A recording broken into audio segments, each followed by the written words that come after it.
नमस्कार, स्वागत आहे तुमचे आमच्या चॅनेलमध्ये। आवाज महामुंबईचा, शोध बातमीचा, कौल मनाचा। चला तर मग आमचे चॅनेल शेअर करा, लाईक करा आणि सबस्क्राइब करा।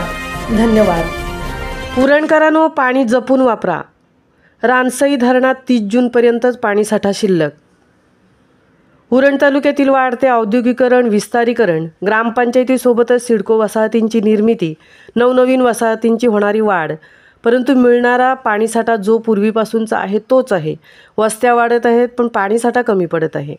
उरण तालुक्यातील 26 ग्रामपंचायतींना पिण्याचे पाणी पुरवणाऱ्या रानसई धरणाची पातळी 30 जूनपर्यंत पुरेल इतकाच धरणात पाणीसाठा आहे।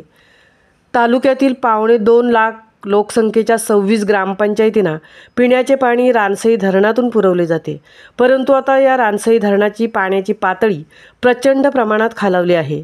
उरण तालुक्यातील नागरिकांना आता आठवड्यातील 2 दिवस पाणी कपातीबरोबरच पाणी टंचाईलाही सामोरे जाण्याची वेळ येऊन ठेपणार आहे। 26 ग्रामपंचायतींना रानसई धरणातून पाणी पुरवठा केला जातो, मात्र फेब्रुवारी-मार्च महिन्याच्या अगोदरच तालुक्यातील अनेक गावांना पाणी टंचाईने ग्रासले आहे। करंजा गावातील नागरिकांना तर पाण्यासाठी 12 ते 15 दिवस वाट पाहावी लागते। 17,000 लोकसंख्या असलेल्या केगाव ग्रामपंचायतीतील गावांनाही पाणी टंचाईचा सामना करावा लागत आहे। अनेक आदिवासी वाड्यांतही पाण्याची पातळी दिवसेंदिवस खालावली असल्यामुळे या वाड्या वस्त्या देखील तहानलेल्या आहेत। परिसरात असलेल्या विहिरी, तलाव, बोरवेल यांनीही तळ गाठले आहे। मिळेल तिथून पाणी आणण्याची वेळ महिलांवर आली आहे। त्यामुळे काही गावात याआधी 2-3 दिवसावर पाणी मिळायचे ते आता 8-10 दिवसानंतरही मिळणार नाही असे झाले आहे।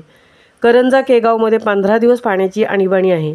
पाणी टंचाईमुळे घरगुती पिण्याच्या पाण्याचा पाणीसाठाही पाण्यासाठी महागडे मिनरल वॉटर आणावे लागते। दिवसाला तो खर्च 100 ते 150 रुपये पाण्यासाठी होत आहे। गरीब गरजू पाण्यावरील एवढा खर्च कसा करणार? करंजा केगावमध्ये 15-15 दिवस पाणी मिळत नाही, पण आता करंजा नाही तर आता इतर गावांनाही पाणी टंचाईचा सामना करावा लागणार आहे। लग्नसराई किंवा इतर कार्यक्रमाच्या वेळेला देखील मिनरल वॉटरच्या पाण्याच्या खर्चाची त्यात भर पडत आहे।